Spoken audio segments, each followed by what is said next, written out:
Dear friends, welcome back to my channel. There's something very special about 5 to 6 a.m. every single morning. There are some real hard-hitting tactics in this video that will help you. They have helped thousands of leaders that Robin Sharma has worked with. Why do most leaders have a morning routine? Benjamin Franklin said, "Early to bed and early to rise makes a man healthy, wealthy and wise." The logic seems to be very straightforward. If you rise early while the rest of the world is sleeping, you don't have any distractions. You get to take good care of your health, wealth and wisdom. If you own your morning, you can transform your life. To get results like the top 5%, you must start doing what 95% of people don't. Based on his extensive research, Robin Sharma says, a 5 a.m. wake up is a great place to start. Very creative people, be it Hollywood stars, sports stars, CEOs of great companies, music icons and members of royalty use 5 o'clock to 6 o'clock every single day. They get a lot done, almost about 4 hours of work before anyone else starts working.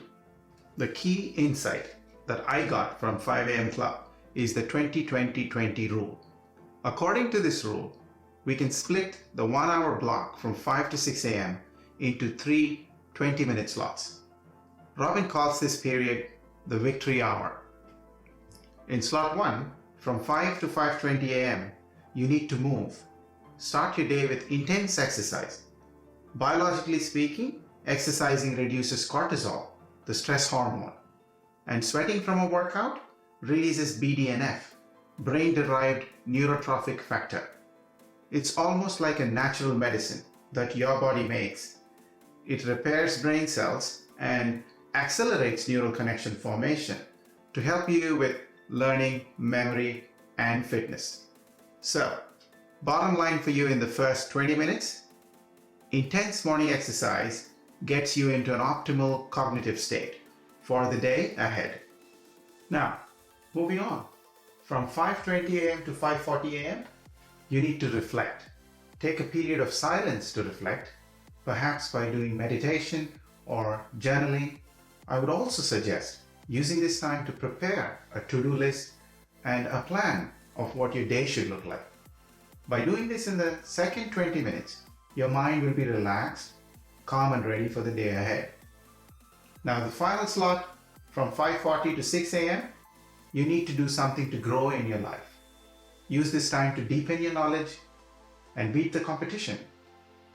You could read books, listen to podcasts, you could study the great thinkers, pick up biographies of your favorite legends and read them. If you're not used to waking up at 5 a.m., you can still succeed with the 20-20-20 formula. All you need to do is make a subtle change in your bedtime. Sleep a bit early. You need to get quality sleep, and so your evenings are as important as your mornings. For this, disconnect from technology early and prepare for quality sleep in a cool, dark room. Turn the do not disturb mode on your smartphone and go to bed by 10 p.m. at any cost. This is indeed a common habit for many successful leaders. This requires practice. It is not a one-off exercise. Some tips that have helped me. As soon as you wake up, don't think before you hit snooze. All you need to do is count 5, 4, 3, 2, 1 and say go. This is a popular technique called the 5-second rule. Mel Robbins is a popular author who invented this remarkable yet simple tactic. Your brain stops thinking the moment you count 5, 4, 3, 2, 1. Then go drink a glass of water. This stops you from thinking about hitting the snooze button. Practice this daily and you will see the result. As Robin says, mastering something is a process, not a state. One of the reasons why we have a hard time sticking to a morning routine is the constant distractions we face today. But why do we like distractions if they are bad for us? In the 5 a.m. Club, Robin says, the problem with getting rid of distractions is that we are wired to do bad things despite knowing they don't help us. Our ancient brain, which is called the limbic system, has a built-in negative bias. It wants us to stay alive, so it always looks for danger. At the same time, our mastery brain, which is called the prefrontal cortex, wants to think more high level and be creative. But these two brains don't get along. The ancient brain is afraid of growth and progress, and because of this fear, we tend to like distractions more than we like to work. The 5 a.m. routine helps us to calm down, and you actually get over this problem, so we can get more and more work done in the morning itself. Now, let's say you're on board and you start your 5 a.m. mornings. How long does it actually take to make this a habit? It takes about 66 days to form a habit. You go through 3 distinct phases in these 66 days. Each phase lasts for 22 days. Phase 1, destruction. A new habit will feel difficult and unpleasant at first, and it should. This is the moment when our brain is rewiring, when new synaptic pathways are forming. Basically, you're learning. If you regularly do that, especially when it feels most uncomfortable, you'll be able to erase the old bad habits. In this case, the bad habit of snoozing.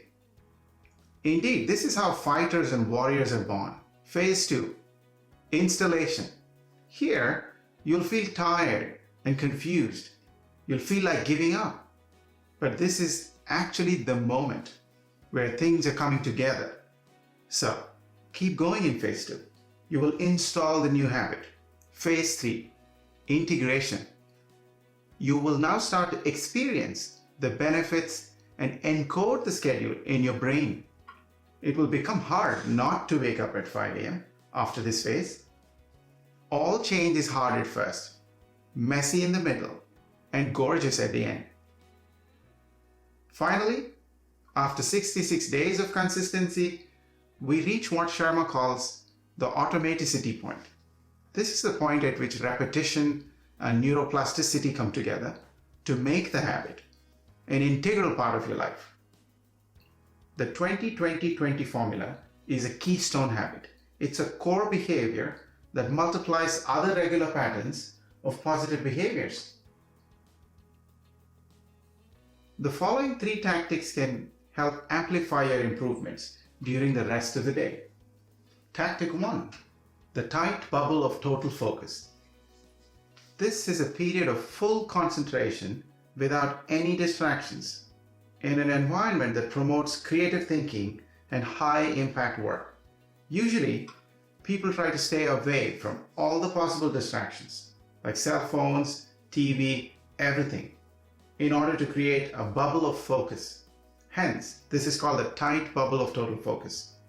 This is almost like deep work, as Cal Newport talks about in his book, The Deep Work. Your brain shifts from beta to alpha, and you start to go deeper. You'll experience deeper levels of concentration and flow in your work. You will release all that neurochemistry of exceptional work, such as dopamine and serotonin, and all those good brain chemicals that help you do genius level work. You have to build a tight bubble of total focus. Maybe once a week, maybe it's going to be a Sunday or a day that works out for you. Again, zero interruption, zero distraction on that day. You can get to focus deeply on the work that'll move the needle for you in the right direction within the world. Next up, tactic number 2 is the 90-90-1 formula. All you do in this is use the first 90 minutes of your workday to focus on the one project that matters the most. Do this daily and with absolute consistency for a productive day. Robin calls this a competitive advantage. Last but not the least, study for at least 60 minutes every day. You might do that by reading a book, taking an online course, or talking to a coach. These are the 3 tactics of billionaires that can bring great results to you. To conclude, getting up at 5 o'clock gives you just an enormous psychological edge. Robin put years of work and research into this book, guys. I would highly recommend this book. If you like this video, please smash the thumbs up and share this video. Also, please subscribe to my channel for more interesting content. Thank you. See you soon.